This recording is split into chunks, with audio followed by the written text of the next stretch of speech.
أعوذ بالله من الشيطان اللعين الرجيم بسم الله الرحمن الرحيم الحمد لله رب العالمين والصلاة والسلام على خير خلقه وخاتم الأنبياء والمرسلين محمد صلى الله عليه وآله وسلم.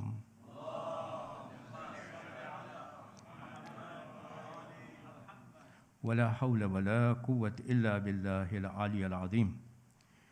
أعوذ بالله من الشيطان اللعين الرجيم بسم الله الرحمن الرحيم. ألم تر كيف ضرب الله مثلا كلمة طيبة كشجرة طيبة أصلها ثابت وفرعها في السماء تؤتي أكلها كل حين بإذن ربها ويضرب الله الأمثال للناس لعلهم يتذكرون. صدق الله العلي العظيم.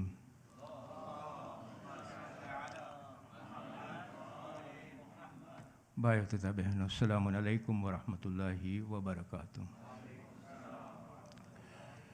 તો આપણું જે સબ્જેક્ટ મેટર છે, વિષય છે, તે છે સૂરહ ઇબ્રાહીમ. ગયા અઠવાડિયે આપણે 23મી આયતની ચર્ચા પૂરી કરી હતી. આજે આપણે 24મી આયત શરૂ કરશું અને ઇન્શાલ્લાહ આ વીકેન્ડ આપણે 24મી અને 25મી આયતની ચર્ચા પૂરી કરશું. હવે આ 24મી આયત ઉપર હું આવું એની પહેલાં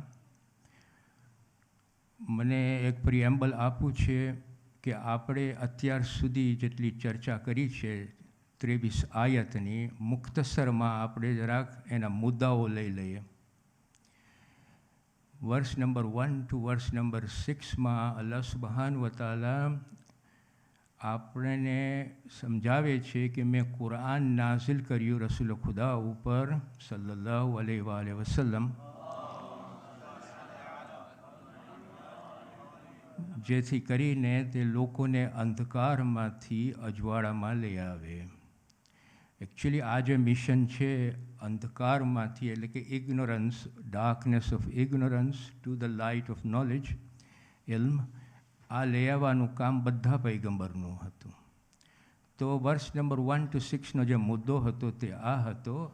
વર્ષ નંબર 7 ટીલ વર્ષ નંબર 12માં અલ્લાહ સુબ્હાનહુ વ તઆલા આપણને નબી મૂસાના જિંદગીમાં અમુક જે ઇવેન્ટ્સ થયા હતા એની નજર આપણા તરફ દોરે છે અને સાથે સાથે નબી મૂસાની કોમ, નબી નૂહની કોમ, આદ અને સમૂદના લોકોની વાત કરે છે.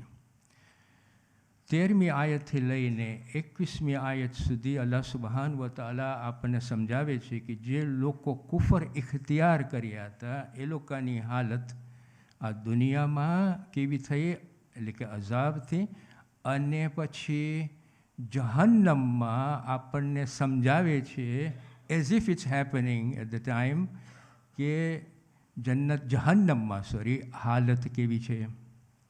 બે કોન્વર્ઝેશન આપણને સમજાવે છે. એક 21મી આયતમાં જ્યાં conversation is between a powerful elite, આપણે કહીએ the world leaders, if you can put it like that, વર્લ્ડના ઇલીટ અને એ લોકોના જે કમજોર લોકો હતા જે એ લોકોને ફોલો કરતા હોય, તો એ લોકોનું કોન્વર્ઝેશન આપે છે જેમાં આપણને સમજણી આપે છે કે કેવી રીતે આ એલીટ કે જે બધી જાતની કોન્ફિડન્સ દુનિયામાં આપતા હતા આ કમજોર લોકોને જહન્નમના ટાઈમના, રિયાલિટીના ટાઈમમાં કેવી રીતે એ લોકો છૂટા પડે છે. એવી જ રીતે 22મી આયતમાં બીજો કન્વર્ઝેશન થાય છે ઇબ્લિસનો અને એના ફોલોવર્સનો, અને કેવી રીતે ઇબ્લિસ એના ફોલોવર્સથી છૂટો થઈ જાય છે. 23મી આયતમાં અલ્લાહ સુબ્હાનહુ વ તઆલા, બીજા આપણે જ્યારે લાસ્ટ વીક કર્યા હતા એમાં અલ્લાહ સુબ્હાનહુ વ તઆલા હવે એટેન્શન ઇઝ ડ્રોન ટુ ઈમાનદારો, જેઓ ઈમાન લઈ આવ્યા છે અને જેઓ નેક કામો કર્યા છે એ લોકો માટે જન્નતમાં બાગ છે. એ બાગની નીચે નદી વહે છે અને અલ્લાહ સુબ્હાનહુ વ તઆલાની રજાથી હંમેશા એ લોકો જન્નતમાં રહેશે અને એ જન્નતમાં જ્યારે એકબીજાને એ લોકો મળે છે આ જન્નતીઓ ત્યારે એ લોકો સલામથી મળે છે. And we actually discuss all this last week. અલ્લાહ સુબહાન વ તઆલા હવે 24મી આયતમાં આપણું ધ્યાન ખેંચીએ છીએ બાય ગિવિંગ અ પેરેબલ. દાખલાઓ આપીને આપણા માટે આપણા ઈમાનને સ્ટ્રોંગ કરવા માટે અલ્લાહ સુબહાન વ તઆલા હવે દાખલાઓ આપે છે, જેમાં અલ્લાહ સુબહાન વ તઆલા 24મી આયતમાં આપણું ધ્યાન ખેંચે છે કે શું તમે નથી જોયું કે અલ્લાહ સુબહાન વ તઆલા એ પાક કલમ કલિમાએ તય્યબાનો દાખલો કેવી રીતે બયાન કર્યો છે. તે એક પવિત્ર ઝાડની જેમ છે જેના મૂળિયા જમીનમાં ખૂબ ઊંડે સુધી ઉતર્યા છે અને તેના ડાળીઓ આસમાનોમાં ફેલાયેલા છે. See, now it's very important to understand here કે અલ્લાહ સુબહાન વ તઆલા અહીંયા પેરેબલ આપે છે અને look at the way he starts. શું કહે છે? અલમ તર કૈફા ઝરબલ્લાહુ મસલી. શું તમે વિચાર નથી કર્યા અલ્લાહ સુબહાન વ તઆલા દાખલા કેવી રીતે આપે છે? This is how he starts. See, અલમ તર, તમે નથી જોયું, શું તમે જોયું નથી? એકચ્યુઅલી આ જ સૂરામાં વર્ષ નંબર 19માં અલ્લાહ સુબહાન વ તઆલા જો આપણને શું કહે છે? અલમ તરા અન્નલ્લાહ ખલક સમાવાતિ વલ અર્ઝ બિલ હક્ક. આપણે કહે છે કે શું તમે નથી જોયું કે આસમાનો અને જમીન, આઈ હેવ ક્રિએટેડ આસમાનો અને જમીન વિથ ટ્રુથ, બિલ હક, in truth. Again drawing our actually આપણને દાવત આપે છે કે જ્યારે કહીએ ને કે અલમ તરા, ત્યારે આપણને દાવત આપે છે કે તમે શું વિચારતા નથી? આપણને વિચારવાનો દાવત આપે છે. અલમ તરા ત્યાં આપણને દાવત આપે કે જો આ રિયાલિટી છે, તમે વિચારતા નથી, ઇટ્સ હક. ડોન્ટ એસ્યુમ દેટ આ રિયાલિટી નીકળી જશે. I have created it, I have created you. વિચાર કરો. એવી જ રીતે અહીંયા શરૂ કરે છે અલમ તરા. અલમ તરા કૈફ ઝરબલ્લાહુ મસલન. અલ્લાહ સુબહાન વ તઆલા કે શું તમે જોયું નથી કે હું દાખલાઓ કેવી રીતે આપું છું? અને અહીંયા દાખલો જો મસલિન એટલે કે પેરેબલ. અહીંયા આપણે દાખલો, ગુજરાતીમાં આપણે દાખલો કહીએ, ઇંગ્લિશમાં આપણે પેરેબલ એને કહીએ છીએ. સો અહીંયા અલ્લાહ સુબહાન વ તઆલા આપણને પેરેબલ આપીને આપણા માટે દાખલાઓ આપે છે. હવે કુરાનમાં આપણને સમજાવે છે કે શા માટે અલ્લાહ સુબહાન વ તઆલા, તમે જોશો તો ઘણી વાર આપણને દાખલાઓ આપતા હોય છે. શા માટે? સો અલ્લાહ સુબહાન વ તઆલા સૂરે ઇબ્રાહિમ 25મી આયત જે આપણે કરશું એમાં કહે છે કે અલ્લાહ સુબહાન વ તઆલા લોકો માટે એક્ઝામ્પલ એટલે કે દાખલાઓ આપે છે જેથી લોકોને યાદ અપાવે છે અને તેઓ તેમાંથી સબક લે. અલ્લાહ સુબહાન વ તઆલા જે શબ્દ યુઝ કરે છે લઅલ્લહુમ યતઝક્કરૂન, અલ્લાહ સુબહાન વ તઆલા દાખલાઓ આપીને આપણને યાદી અપાવે છે. શેની યાદી અપાવે છે? આપણને એ યાદી અપાવે છે કે જે આપણે અહદ કર્યું હતું અલ્લાહ સુબહાન વ તઆલાની સાથે, આપણે એ હદ કર્યું છે, એ અહદ કોવેનન્ટ આપ્યું હતું કે હા તું મારો રબ છો. એ જે રિયાલિટી છે કે તું મારો રબ છો, એ રિયાલિટી આપણે અહીંયા જોઈએ છીએ કે આ સામે આસમાન છે, આ જમીન છે, હું છું, એની આ બધી પૈદાઈશ છે. આ બધી પૈદાઈશ અલ્લાહ સુબહાન વ તઆલાની રિયાલિટી છે. આ હક છે અને મને યાદી અપાવે છે કે આ હકથી હવે હું સીધા રસ્તા ઉપર પાછો આવું. એટલે દાખલાઓ આપે છે આપણને.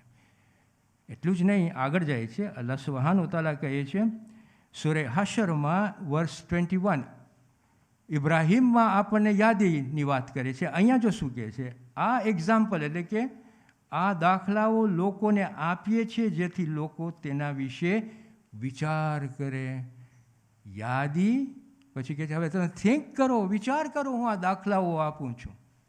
એટલું જ નહીં, પણ સૂરે અનકબૂતમાં એક્ઝામ્પલ આપે છે કે કોઈ પણ બાબતને સમજવા માટે હું દાખલાઓ આપું છું જેથી તમે સમજવા માટે એની મદદરૂપ થાઓ. તમે આ દાખલાઓની મદદ લઈને હું જે તમને મેસેજ આપું છું એ મેસેજને તમે સમજો. આ આપણને કુરાન કારણો આપે છે. હું શા માટે કુરાનમાં આ દાખલાઓ પેરેબલ્સ આપવામાં આવ્યું છે. Very important things. જો પ્રેક્ટિકલ એપ્લિકેશન આપણે શું લઈએ છીએ આમાં. નંબર 1, કોઈ પણ કોમ્પ્લિકેટેડ વસ્તુ હોય, આજે હું અહીંયા લેક્ચર કરું છું, બરાબર કે નહીં, મારા માટે મને કાંઈ તમને કોમ્પ્લિકેટેડ વસ્તુ સમજાવી હોય, રેશનલી વેરી કોમ્પ્લિકેટેડ, આમ યા કોમ્પ્લેક્સ હોય, ધ બેસ્ટ વે, બિકોઝ આ ક્રાઉડમાં બધા ઇન્ટેલેક્ચ્યુઅલ્સ નથી, આ ક્રાઉડમાં ઘણી જાતના ઘણી શક્તિઓના માઇન્ડસેટ છે અહીંયા, તો દાખલાઓ આપીને હું તમને સમજાવી શકું છું. આ પ્રેક્ટિકલ એપ્લિકેશન છે દાખલા આપવાનો. પેરેબલ આપણે એવી રીતના આપીએ છીએ. બીજું કે જ્યારે તમે આપણે કોઈ પણ વાત કોમ્પ્લિકેટેડ નથી મારા ભાઈઓ અને બહેનો. આપણે જો હંમેશા એમ વિચાર કરીએ કે આ કોમ્પ્લિકેટેડ વાત છે ને હું તમને જો આ કોમ્પ્લિકેટેડ વાત કરવા જઈશ તમારા મગજમાં ઉતરશે નહીં, એ મારો વાંક છે, તમારો વાંક નથી. મારો વાંક છે, કારણ કે આ કોમ્પ્લિકેટેડ વાતને હું સિમ્પ્લિફાઈ કરીને હું તમને સમજાવી શકું છું. એ મારી રિસ્પોન્સિબિલિટી છે, આમની રિસ્પોન્સિબિલિટી નથી. જો આમને મને ઇગ્નોરન્સ રાખવું હોય તો હું હંમેશા એ રેશનાલ ઉપર વાત કરીશ કે તમે સમજી જ નહીં શકો. હું ને મારા પિયર્સને હું સમજાવી શકું, પણ તમે આમ લોકો સમજી નહીં શકો. વાંક મારો છે. કોઈ પણ કોમ્પ્લિકેટેડ વાત આપણે આમને આપી શકીએ છીએ અને સમજાવી શકીએ છીએ, એ લોકોના મગજમાં ઉતરી શકે છે. રસૂલ ખુદાના વખતમાં આમ લોકોનું નોલેજ એટલું બધું નહોતું, ઇગ્નોરન્સમાં હતા. એની બધી હદીસો તમે જોશો તો વેરી સિમ્પલ, પણ એના બધા શબ્દો ઊંડાણમાં જાય છે. People can understand it. ઇમામ અલી અલૈહિસ્સલામ ટાઈમે સોફિસ્ટિકેશન આવી ગયું હતું. સોફિસ્ટિકેશન એટલું આવી ગયું હતું કે ઇમામ અલી had to explain them in that sophistication as well. એટલે આપણે બધું સમજાવી શકીએ છીએ. થર્ડલી, કે જ્યારે આપણે આવી રીતે સમજાવીએ આમ લોકોને, તો એ લોકોના મગજમાં જે શંકાઓ છે ને, એ શંકાઓ આપણે દૂર કરી શકીએ છીએ. અને ચોથું, ઘણી વખતે માણસો જિદ્દી હોય છે અને હઠીલા હોય છે. નહીં નહીં નહીં, I am going to stand by my rational, by my reasoning. સાંભળવા જ કબૂલ ન કરે. બસ આ જ છે, અમે આ જ માનીએ છીએ, આ જ ઉપર અમે, મારા બાપ દાદાઓ આમ કરતા હતા. હઠીલા.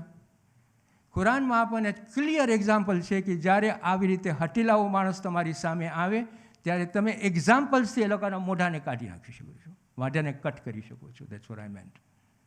એક્ઝામ્પલ આપણને આપે છે કે જ્યારે ક્રિશ્ચિયન લોકો ડિબેટ કરવા આવ્યા રસૂલ ખુદા પાસે, ત્યારે શું કહેતા હતા કે અમે નબી ઈસાને ખુદા માનીએ છીએ. શા માટે? હઠીલાઓ હતા. અમે માનીએ છીએ કારણ કે એના પાસે બાપ નહોતો. તો એક્ઝામ્પલ કુરાનમાં આપણને શું આપે છે કે જો તમે આવી રીતે માનતા હો કે નબી ઈસા ખુદા છે કારણ કે એની માં નથી, તો જે માણસ પહેલો આવ્યો હતો નબી આદમ અલૈહિસ્સલામ, એને તો પાસે તો માં નથી અને બાપ પણ નહોતો. તો હવે તમે કહેશો શું? You C, shut themselves. They couldn't answer. દાખલાઓ આપીને આપણે હઠીલાઓને અને જિદ્દી માણસોને આપણે બંધ કરી શકીએ છીએ. લાસ્ટલી, જ્યારે અલ્લાહ સુબહાન વ તઆલા પેરેબલ આપી છે ને, ત્યારે પેરેબલમાં મકસદ છે પૈગામનો. નોટ કે પેરેબલ નાનું વસ્તુથી આપે છે કે મોટી વસ્તુથી આપે છે. નાની વસ્તુ કે મોટી વસ્તુ, પેરેબલ ઇઝ ફોર પૈગામ. એટલે આપણને મળશે મચ્છરનો એક્ઝામ્પલ, માખીનો એક્ઝામ્પલ, કૂતરાનો એક્ઝામ્પલ, ગધેડાનો એક્ઝામ્પલ. આ બધા એક્ઝામ્પલ અલ્લાહ સુબહાન વ તઆલા આપણને કુરાનમાં આપે છે. So this is the application of it. હવે આપણે આગળ વધીએ જરાક. અલ્લાહ સુબહાન વ તઆલા જો અહીંયા આપણને શું સમજાવે છે કે શું તમે નથી જોયું કે અલ્લાહ સુબહાન વ તઆલાએ દાખલો કેવી રીતે બયાન કર્યો? કયો દાખલાની વાત કરે છે અહીંયા? કલિમાએ તય્યબા. કલિમા તય્યબાનો દાખલો આપે છે, કમ્પેર કરે છે, સરખામણી કરે છે આપણે આવશું શેની સાથે સરખામણી કરે છે, પણ અહીંયા વાત કરે છે કલીમા તૈયબાની. કલીમા તૈયબા એટલે શું? કલીમા તૈયબા એટલે કે in the literal sense it is પાક શબ્દો, ગુડ વર્ડ્સ. તફસીર જ્યારે આપણે ખોલશું ત્યારે ઘણી તફસીરોમાં આપણને મળશે કે આ કલીમા તૈયબા એટલે શું. કલીમા તૈયબા એટલે એક છે કલીમા તૌહીદ, લા ઇલાહા ઇલ્લલ્લાહ મુહમ્મદુર રસૂલુલ્લાહ. ઘણી વખતે તમને મળશે કે સારા શબ્દો, ઘણી વખતે છે અમ્ર બિલ મારૂફ વ નહી અનિલ મુનકર, ઘણી વખતે મળશે તફસીર તરીકે કુરાન. પણ જ્યારે આપણે ડીપલી વિચાર કરશું તો બધી વસ્તુનો સમાવેશ થાય છે કલિમતી તૌહીદ પર, લા ઇલાહા ઇલ્લલ્લાહ મુહમ્મદુર રસૂલુલ્લાહ. જેમ કે જેટલી એટ્રીબ્યુટ્સ અલ્લાહ સુબહાન વ તઆલાની છે એ બધી એટ્રીબ્યુટ્સ અલ્લાહના નામની અંદર બધાનો સમાવેશ થઈ જાય છે. એવી રીતે અખલાક, હુકમ, અહકામો, બધી સારી વસ્તુઓ, અમ્ર બિલ મારૂફ વ નહી અનિલ મુનકર, બધું કલિમાએ તૌહીદમાં આવી જાય છે, સમાવેશ થઈ જાય છે. લા ઇલાહા ઇલ્લલ્લાહ મુહમ્મદુર રસૂલુલ્લાહ.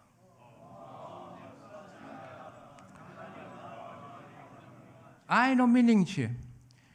When we consider the Shia tradition, આપણો જે મઝહબ છે, મઝહબમાં આપણે લા ઇલાહા ઇલ્લલ્લાહ કરીએ છીએ, મુહમ્મદુર રસૂલુલ્લાહ કરીએ છીએ. We also then include the wilaya of Ali ibn Abi Talib alayhi salam and the 11 imams as part of our kalima-e tayyiba. હવે, what is the importance of kalima-e tayyiba?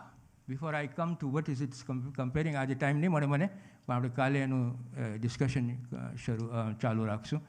પણ કલિમાએ તૈયબાનું ઇમ્પોર્ટન્સ શું છે? પહેલી વસ્તુ તો એ છે કે એ આપણા ઈમાનનો પાયો છે ને ઈમાનનો ભાગ છે. When I say ઈમાનનો પાયો means this is a core thing. Without it, you don't belong. Right? Kalima Tayyiba is the payo of our iman. I mean iman of the Muslims, by the way. Iman મુસલમાનોનો પાયો છે. Number 1. Number 2, કે જ્યારે આપણે કલિમાએ તૈયબા પડતા હોય છે, we are making a covenant with Allah subhanahu wa ta'ala કે અલ્લાહ, હું તારી સાથે આ કોવેનન્ટ બાંધું છું કે હું ભલે ઇકરાર કરું છું લા ઇલાહા ઇલ્લલ્લાહ મુહમ્મદુર રસૂલુલ્લાહ, એનો મતલબ આઈ મીન ઇટ, કે હું તારી હિદાયત ઉપર 40 અને 40. Complete submission to Allah subhanahu wa ta'ala when you say La ilaha illallah Muhammadur Rasulullah.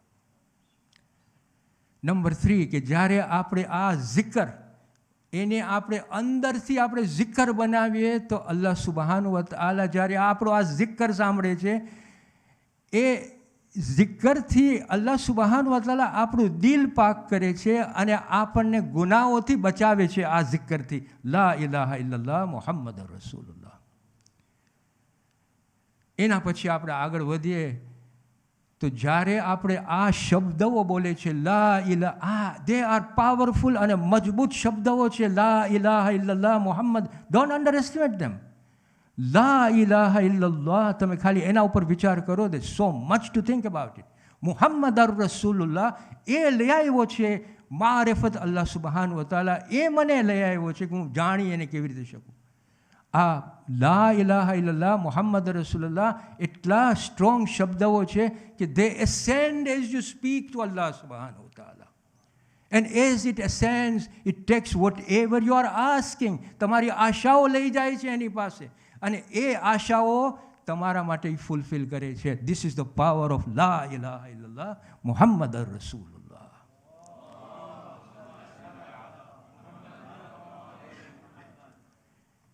આ આપણો કોર પ્રિન્સિપલ છે as a Muslim, as a complete submitter to અલ્લાહ સુબહાનહુ વ તઆલા. This is the good word, કલિમત તૈયબા.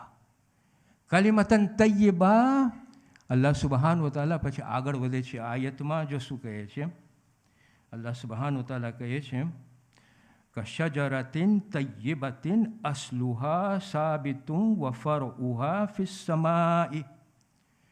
તે એક પવિત્ર ઝાડની જેમ છે. આ શબ્દો જે છે ને, અલ્લાહ સુબહાનહુ વ તઆલા હવે આપણને દૃષ્ટાંત આપે છે, પેરેબલ આપે છે કે આ એક પવિત્ર ઝાડની જેમ છે જેના મૂળિયા જમીનમાં ખૂબ ઊંડે સુધી ઉતરેલા છે અને તેની ડાળીઓ આસમાનમાં ફેલાયેલી છે. આ જે છે, now he's comparing with what? કલિમા Taiba with શજરતન Taiba. બરાબર કે નહીં? ઝાડ જે સારું ઝાડ છે. એનું જે ડિસ્કશન છે એ આપણે કાલે કરશું, because I don't have time now. And આ ડિસ્કશનથી આપણે હવે સમજી શકતું કે પાવર ઓફ કલિમા તૈયબા. વસ્સલામુ અલૈકુમ વરહમતુલ્લાહિ